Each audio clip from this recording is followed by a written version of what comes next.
കൊല്ലത്ത് പേവിഷബാധയേറ്റ് മരിച്ച 7 വയസ്സുകാരിയുടെ മൃതദേഹം സംസ്കരിച്ചു. പുനലൂർ ആലഞ്ചേരി മുസ്ലിം ജമാഅത്ത് പള്ളിയിലായിരുന്നു സംസ്കാരം.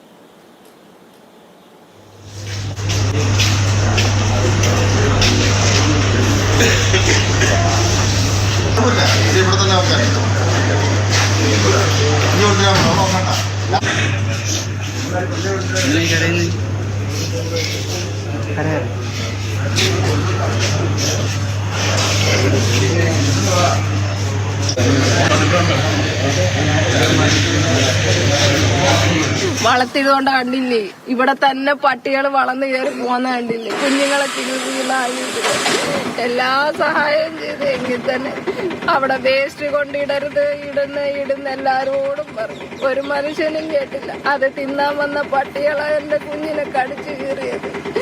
ഞാന് പറത്ത ഓട്ടിച്ചു വിട്ട പട്ടിയ എന്റെ കുഞ്ഞിനെ കടിച്ചു കീറിയത്. എനിക്ക് ഞാൻ ഓടിച്ചെല്ലുമ്പോ എന്റെ കുഞ്ഞിനെ കടിച്ചു പറിക്കുമായിരുന്നു. അപ്പോഴേ എടുത്തോണ്ട് പോയി. ഞാന് ഇപ്പതാണ്ട് കൊണ്ടുപോയി. എനിക്കിനി കാണാനില്ല. എന്റെ കുഞ്ഞിലാണ് പട്ടിക്കുള്ളത്. കണ്ണനായരുണ്ട് വിശദാംശങ്ങളുമായി. കണ്ണനായർ, സംസ്കാര ചടങ്ങുകൾ എല്ലാം പൂർത്തിയായോ?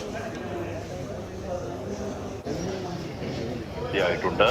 അല്പസമയം മുമ്പാണ് ചടങ്ങുകൾ പൂർത്തിയായത്. 7:45 ഭൗതിക ശരീരം പുനലൂർ ആലഞ്ചേരി മുസ്ലിം ജമാഅത്ത് പള്ളിയിലേക്ക് എത്തിച്ചത്. അവിടെ മതപരമായിട്ടുള്ള ചടങ്ങുകൾ പൂർത്തിയാക്കി. അതിനുശേഷം കണ്ണൻ, ഏറെ ബുദ്ധിമുട്ടുണ്ടാക്കുന്ന ദൃശ്യങ്ങളാണ് നമുക്ക് കാണാനാവുക. ആ കളിക്കൂട്ടുകാരനാണെന്ന് തോന്നുന്നു. നിലവിളിക്കുന്ന രംഗങ്ങളൊക്കെ ഹൃദയമുള്ള ഒരാൾക്കും കണ്ടു നിൽക്കാൻ കഴിയുന്നതല്ല. മാത്രമല്ല, ആ പ്രദേശങ്ങളിൽ തെരുവുനായ ശല്യം രൂക്ഷമാണ് എന്ന് പറയുന്നുണ്ട്. അതിനെതിരെ എന്തെങ്കിലുമൊക്കെ നടപടികൾ എടുക്കേണ്ടത് വളരെ അത്യാവശ്യമാണ്. ഈ ഘട്ടത്തിലെങ്കിലും അധികൃതർ ഉണർന്ന് പ്രവർത്തിക്കുമെന്ന് നമുക്ക് കരുതാമോ കണ്ണൻ? ഉണർന്ന് പ്രവർത്തിക്കേണ്ട സമയം കഴിഞ്ഞിട്ടുണ്ട്. മോത്തിക്കാരി ഒരു കുഞ്ഞിന്റെ ജീവനാണ്. ഇവിടെ മാത്രമല്ല, കോഴിക്കോടായാലും പത്തനംതിട്ടയായാലും ഒക്കെ തന്നെ കുഞ്ഞുങ്ങളുടെ ജീവനാണ് നഷ്ടമായിട്ടുള്ളത്. ഈ വിളക്കുടി പഞ്ചായത്തിൽ അടിയന്തരമായി 15 വയസ്സിൽ താഴെയുള്ള കുട്ടികൾക്കൊക്കെ തന്നെ വാക്സിൻ നൽകാൻ തീരുമാനിച്ചിട്ടുണ്ട്. ഒപ്പം തന്നെ അവിടെ ഈ നായ്ക്കളെ വന്ധീകരിക്കാൻ വേണ്ടിയുള്ള ക്രമീകരണങ്ങൾ ഏർപ്പെടുത്തി എന്നുള്ള നടപടിയിലൊക്കെ തന്നെ പോകുന്നുണ്ട്. പക്ഷേ അതൊക്കെ ചെയ്യുമ്പോഴും ഒരു ജീവനാണ് നഷ്ടമായിരിക്കുന്നത്. ABC സെന്ററുകളൊക്കെ തുറന്ന് ഈ തെരുവ് നായ്ക്കളെ വന്ധീകരിക്കാൻ വേണ്ടിയുള്ള നടപടികളൊക്കെ തന്നെ ആരംഭിച്ചു. പക്ഷെ അതൊന്നും ഫലപ്രാപ്തിയിലേക്ക് എത്തിയില്ല. അതുമൂലമാണ് ഇത്തരത്തിൽ ഒരു കുഞ്ഞിന്റെ ജീവൻ നഷ്ടമാകുന്ന അവസ്ഥയിലേക്ക് കാര്യങ്ങൾ എത്തിച്ചത്. ആ അമ്മയുടെ കണ്ണീർ കണ്ടില്ല, കേട്ടിരിക്കാനാകില്ല, കാണാൻ ആകില്ല. ആ ഒരു അവസ്ഥയിലാണ്. കാര്യം പല സമയങ്ങളിൽ മാലിന്യം നിക്ഷേപിക്കരുത് എന്ന് നാട്ടുകാരോടൊക്കെ തന്നെ പറഞ്ഞതാണ്. പക്ഷേ അതൊന്നും ചെവിക്കൊള്ളാതെ മാലിന്യം നിക്ഷേപിക്കുകയും പിന്നീട് തെരുവുനായ പെരുകുകയും അതിലുള്ള ഒരു തെരുവുനായയ്ക്ക് പേവിഷബാധയേറ്റ് പേവിഷബാധയുള്ള തെരുവുനായ വീട്ടിൽ കയറിയാണ് കുഞ്ഞിനെ കടിച്ചത്. അതിനുശേഷം ഉച്ചയ്ക്ക് 11:00 തെരുവുനായ കടിക്കുന്നു. 12:00 വിളക്കുടി പ്രാഥമിക ആരോഗ്യ കേന്ദ്രത്തിൽ എത്തിച്ച് അതിന്റെ ആദ്യത്തെ ഇഞ്ചക്ഷൻ എടുത്തു. അതിനുശേഷം അന്ന് തന്നെ പുനലൂർ താലൂക്ക് ആശുപത്രിയിലെത്തി പേവിഷബാധയ്ക്ക് ഉള്ള ഇഞ്ചക്ഷൻ എടുക്കുകയും പിന്നീട് 11, 15 തീയതികളിൽ രണ്ടാമത്തെ ഇഞ്ചക്ഷൻ 3 ഇഞ്ചക്ഷനുകൾ എടുത്തു. പക്ഷേ നാളെ 6-ാം തീയതി 4ാമത്തെ ഒരു വാക്സിൻ കൂടെ എടുക്കേണ്ട ഒരു സമയത്താണ് 5-ാം തീയതി ഇപ്പോൾ ആ കുഞ്ഞിന്റെ മരണം സംഭവിച്ചിരിക്കുന്നത്. വലിയ അവിടെയുള്ള സഹപാഠികളായിട്ടുള്ള ആൾക്കാർ, അവരുടെ കളിക്കൂട്ടുകാരായിട്ടുള്ള ആൾക്കാരൊക്കെ തന്നെ, കുഞ്ഞുങ്ങളൊക്കെ തന്നെ ഉണ്ട്. അവർ ഭയങ്കര വലിയ വിഷമത്തോടുകൂടി നിറകണ്ണുകളോടുകൂടിയാണ് കാര്യങ്ങൾ സംസാരിക്കുന്നത്. വലിയ ദുഃഖകരമായിട്ടുള്ള അന്തരീക്ഷം തന്നെയാണ്. 7:45 അവിടെ മൃതദേഹം എത്തിച്ചത്. അതിനുശേഷം പിന്നീട് ഏതാണ്ട് 8:45 മതപരമായിട്ടുള്ള ചടങ്ങുകൾ പൂർത്തിയാക്കിയ ശേഷം സംസ്കാരം നടത്തുകയായിരുന്നു. ദിവസങ്ങൾക്ക് മുമ്പ് ആ മണ്ണിൽ ഓടിക്കളിച്ചിരുന്ന ഒരു കുഞ്ഞാണ്, 7 വയസ്സ് മാത്രമുള്ള കുഞ്ഞാണ്. ആ കുഞ്ഞിന്റെ ജീവനാണ് ഇപ്പോൾ തെരുവുനായയുടെ ആക്രമണം മൂലം പേവിഷബാധയേറ്റ് നഷ്ടമായിരിക്കുന്നത്.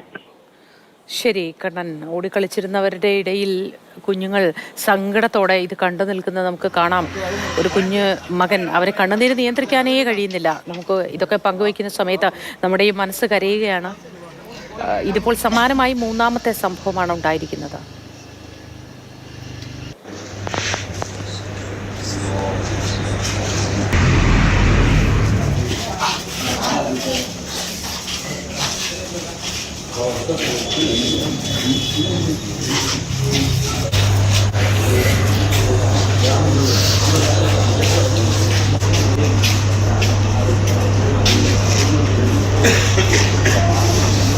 പോകില്ല, ഇത് ഇവിടെ തന്നെ നോക്കാൻ.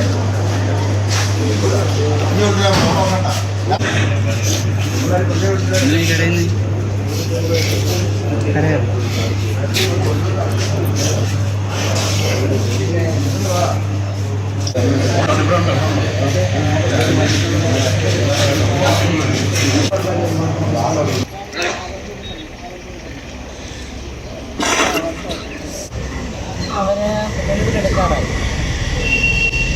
8:30